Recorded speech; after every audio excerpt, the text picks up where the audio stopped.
He just quit, you know, he's quitting the race. Is that right? Yep, I got him out of the race. And that means we have Kamala. She put over 1,500 people in jail for marijuana violations and then laughed about it when she was asked if she ever smoked marijuana. I'm going to predict that Kamala Harris is not going to be the nominee either. I think, you know, Kamala Harris is the party of war. Is something that's only going to benefit black people? No. I'm Kamala Harris. My pronouns are she and her. I am a woman sitting at the table wearing a blue suit. We did it. We did it, Joe. Welcome back to Rattlesnake. He just quit, you know, he's quitting the race. Is that right? Yep, I got him out of the race. And that means we have Kamala. TV guys, so we've all heard the news by now. Joe Biden has been informed that he is dropping out of the presidential race. And if you're surprised by this, then you shouldn't be. It has been coming for a while now. So in this video, we're going to be going through the options for what might be next for the Democrats in the race for the nomination. Now, the writing has been on the wall for a while with this one. Just a few days ago, a friend of mine who works in the numbers game, will just say, shared with me that Joe Biden had overnight gone from around 80% to 20% chance of being the Democratic nominee. And so I shared it on my Twitter and on my Telegram. And if you guys want the links to those, they're going to be below. And now, initially, I thought that it would be closer to the Democratic convention, which is in under a month now. But over the past few days, something happened in the market where it just flipped in favor of Kamala Harris. And now, at the moment, as it currently stands, as you can see here by the bookies, she is over 80% chance to be the nominee. And here was Donald Trump's live reaction when he found out that it would be Kamala who he has to run against. Do not come. Do not come. I'm going to come.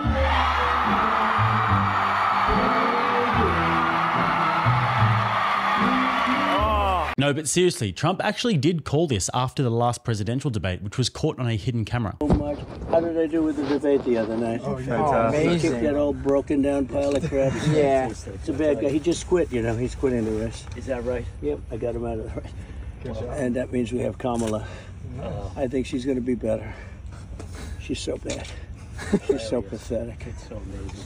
It's just so fucking bad. So I just can't imagine. But can you imagine that guy with dealing with Putin and the president of China, who's a fierce person? He's a fierce man, a very tough guy. And they see him, they probably he can't. But they just announced he's probably quitting. Good. Yeah, that's amazing. Just keep knocking him out, right? What an absolute lad. He would be such good value on a day out with the boys. Imagine the banter. Just hitting balls, dodging bullets, and saving the world, and he remains unfazed. If you guys would like to get your unfazed shirt, I have launched my very own based cultural merch line. This helps me to avoid any sort of censorship, plus you guys get some great merch. You can get the unfazed design or the fight, fight, fight design in shirts, in hoodies, on a mug, and also even in a poster form. But otherwise, the Reality Based store has a whole range of different based cultural merch. So if you have any events coming up in the next 6 months or so, whether that be a function with liberals where you want to see a few red faces, or a Trump rally or a viewing party of the next debate or anything, then be sure to head to the Reality Based store. You can find all those links below. You can also scroll through the catalog just below this video. But anyways, guys, back to the video now. People who have been observing this closely will understand that this has been coming.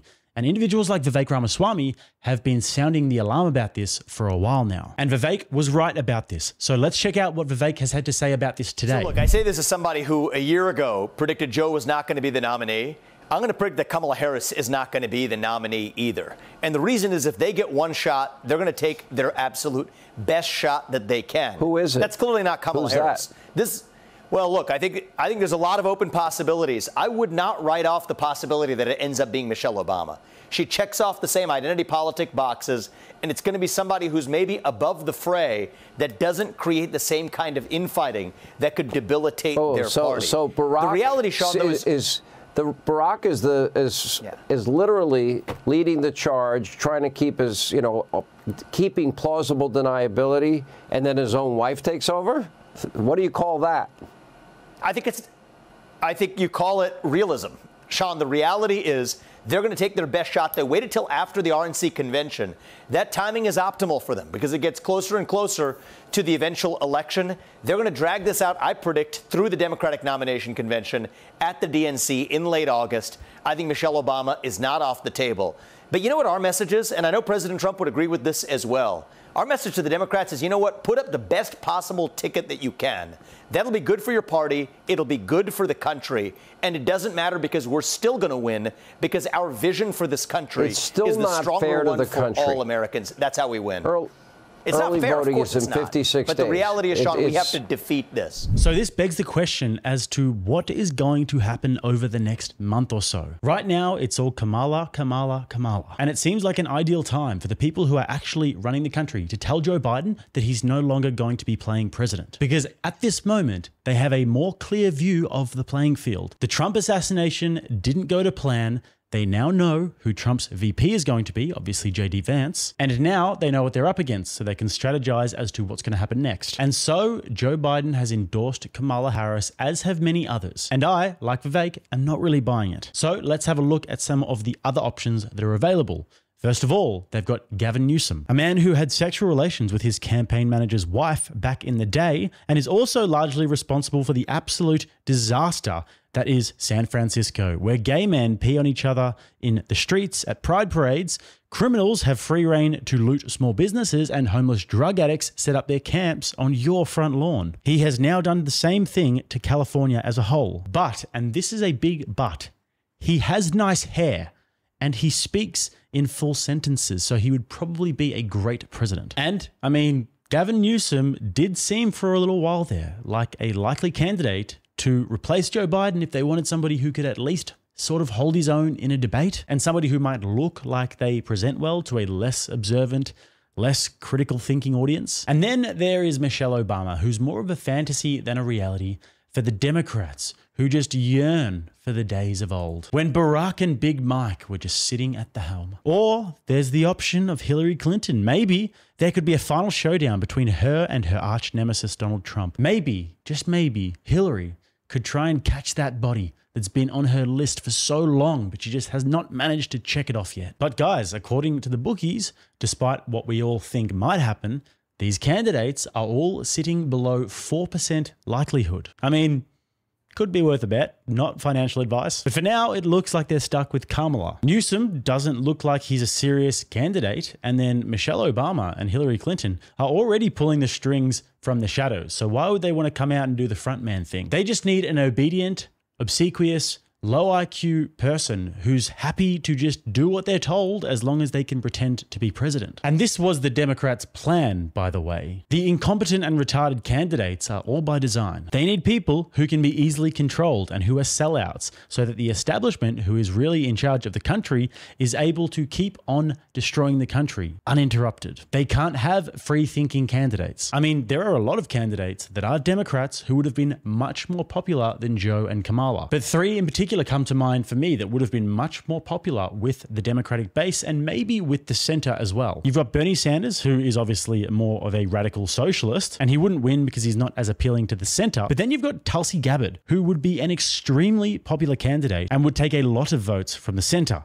But they pushed her out of the party because they couldn't control her, and she refused to toe the establishment party line. And then, where they super duper dropped the ball was with Robert F. Kennedy Jr. Having a Kennedy run for the Democrats during this time would have been hugely sentimental for the American people. He's an intelligent guy, leans liberal with a lot of his policies around climate, abortion, and more. And if they had have given him positive publicity instead of trying to silence him, destroy him, and potentially kill him by not giving him a security detail, then he would have been a very strong candidate for them. But no. And now we're looking at Kamala, or Mamala.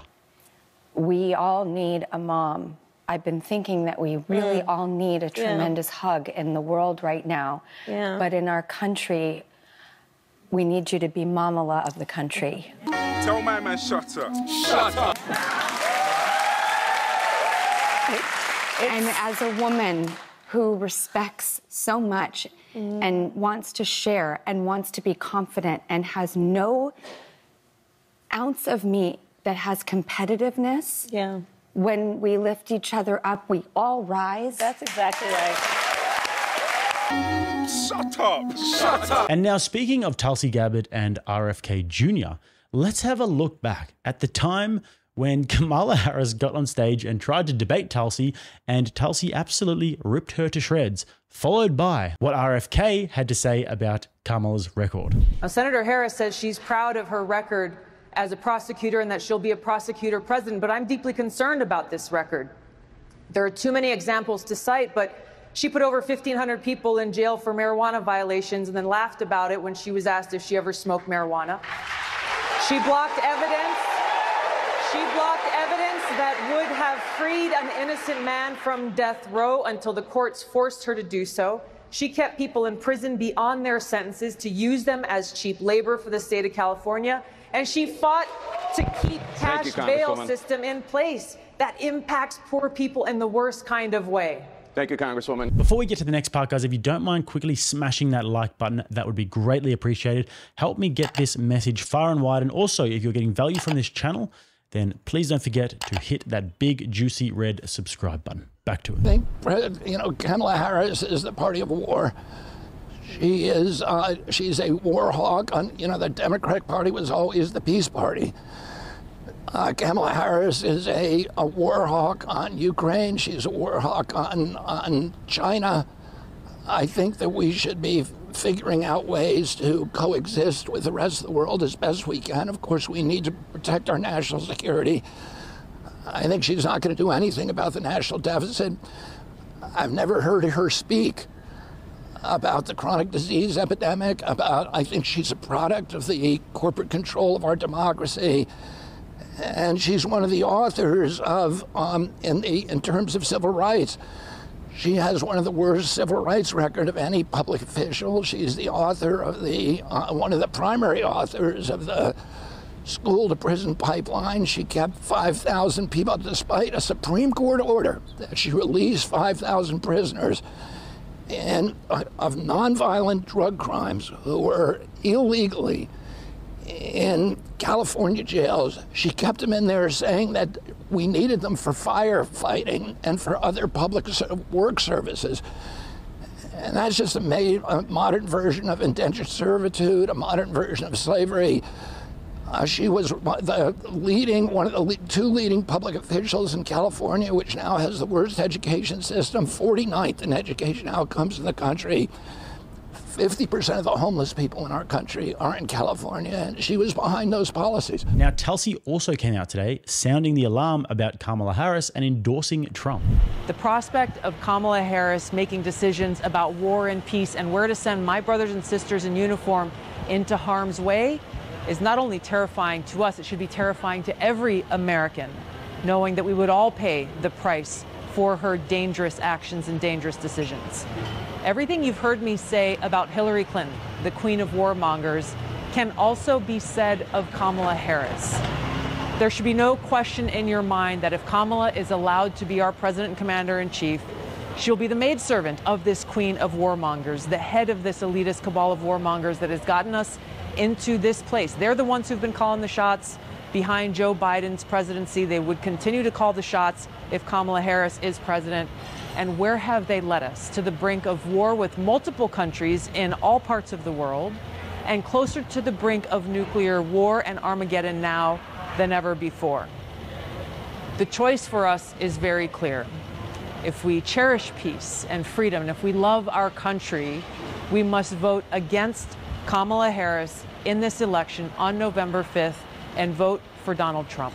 So Tulsi is completely right there. Kamala Harris would be an awful president because she is clearly not somebody who is guided by morality. She is guided by pure power. And she has climbed the ladder in her career, all right? But she hasn't exactly done it through pure merit.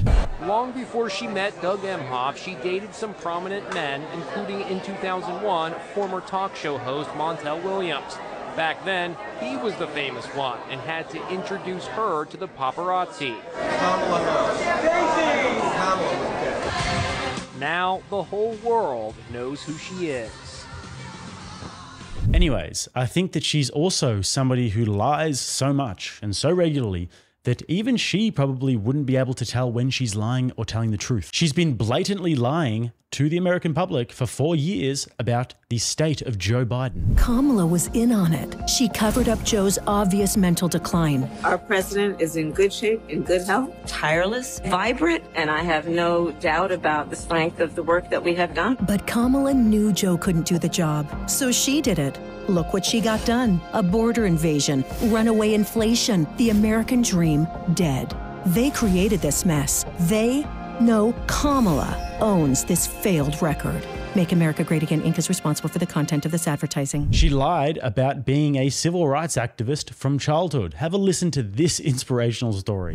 And then my mother would tell a funny story about how, like, one day and I was fussing, and so I'm fussing and fussing. It's much cuter when she would tell the story, but she'd say, so then she would look down at me and, Kamala, what do you want? What do you want? And I looked back up at her and I said, freedom!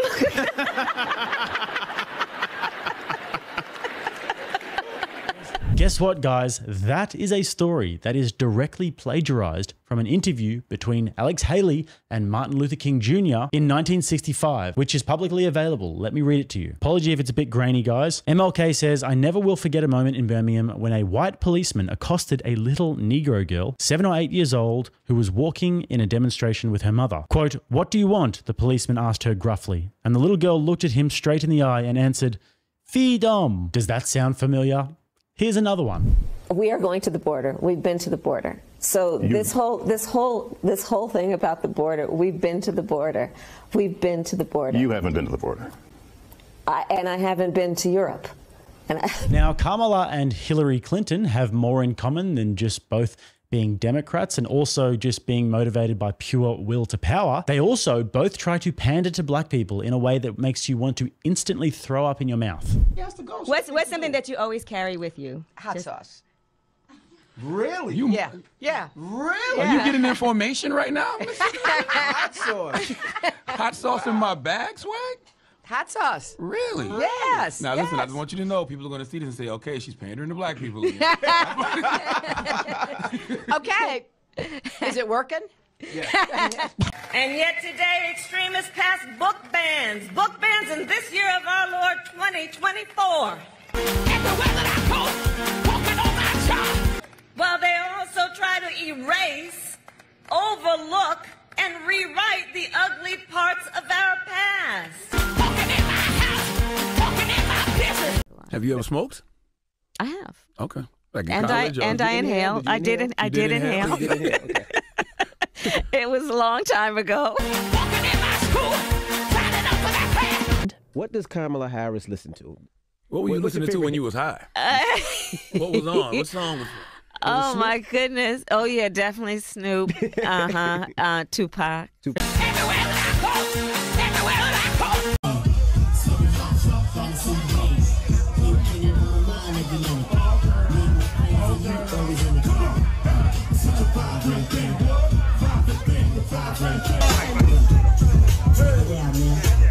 Do something that's only going to benefit black people? No, because whatever benefits that. I love good news. Love good news. I just love good news.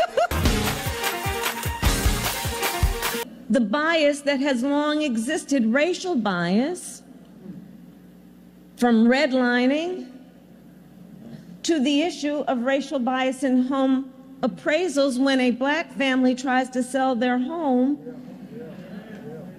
and it gets appraised for less than they know it's worth, and then they have friends who are a white family that they invite to come over and put up their family pictures. They take down their own, and the home appraisal is for much more. We got to speak truth about that. We are, and we're dealing with it. It gets appraised for less than they know it's worth, and then the white family coming in. If you are a black American, there is no limit to how much you should detest these people. And as always, Wakanda forever.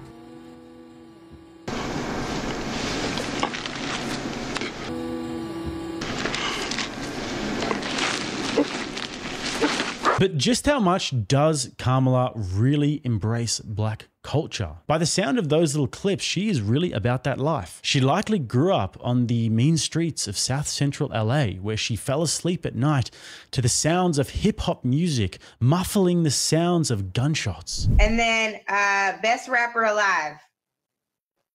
Tupac. He's not alive. You say he lives on. But not alive. I know. I keep doing that. You said, listen, West Coast girls think Tupac lives on. I'm with you. I'm with you. So Tupac, keep going. I keep doing that. Who would I say? I mean, there's so many. I mean, you know, there are some that I would not mention right now because they should stay in their lane.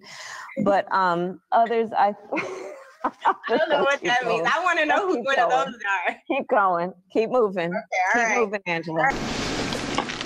Maybe we can have a look at the way that Kamala handles herself when it comes to important meetings with world leaders. Good afternoon. I want to welcome these leaders for coming in to have this very important discussion about some of the most pressing issues of our time. I am Kamala Harris. My pronouns are she and her. I am a woman sitting at the table wearing a blue suit. And are you retarded?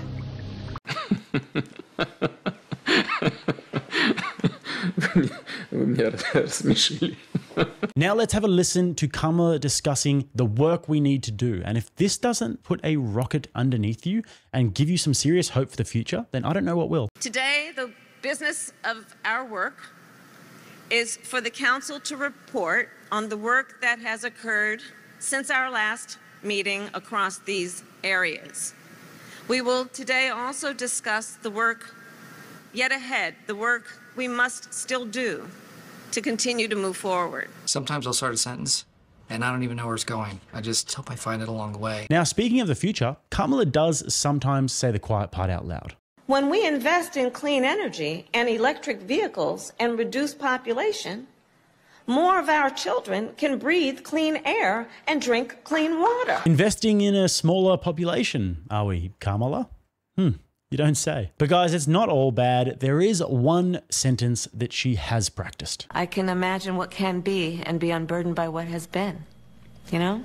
What can be unburdened by what has been. What can be unburdened by what has been. What can be unburdened by what has been. What can be unburdened by what has been. What we can see, what we believe can be unburdened by what has been. What can be unburdened by what has been. So that video goes for a whole 4 minutes, and there's probably even more out there. I'm not going to put you through that. But just to finish this off, let's have a look at a little compilation of other just annoying moments. It is time for us to do what we have been doing, and that time is every day. You think you just fell out of a coconut tree? You exist in the context of all in which you live and what came before you. Talking about the significance of the passage of time, right? The significance of the passage of time. So when you think about it, there is great significance to the passage of time. I love Venn diagrams. I really do. I love Venn diagrams. It's just something about those three circles.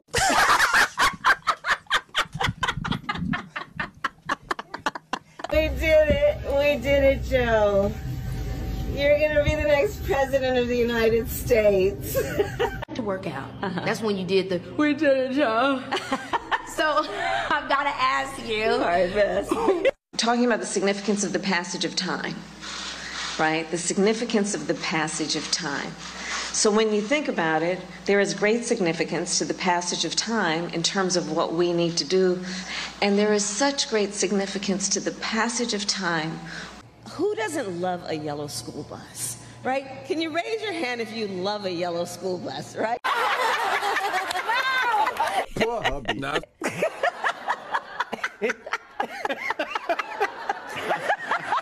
So guys, at the moment, they're saying it's going to be Kamala. If that is the case, then good luck to the Democrats.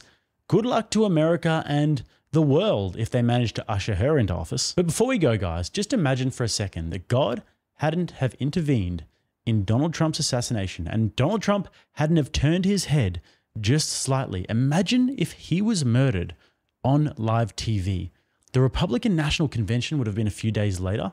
They would have ushered in Nikki Haley as the nominee for the Republicans, and then they would have gotten rid of Biden, and then they would have brought in Kamala Harris. And we would have been looking at 6 months of a presidential race between Nikki Haley and Kamala Harris. And the establishment would have been laughing all the way to the bank. The plan would have been perfect. But anyways, guys, not a conspiracy theory. I'm not a conspiracy theorist whatsoever. And Donald Trump remains unfazed. So if you guys would like to get your unfazed shirt, you can check the reality-based store below. Most based cultural merch in the game, bar none. You can also check out my Telegram, Twitter, and all those places if you want to be updated with my impulsive Twitter fingers. Subscribe to the channel if you're getting value here. Also, if you want to watch another video, right here. Till next time, I'm Jake. This is RattlesnakeTV, keeping you armed and dangerous.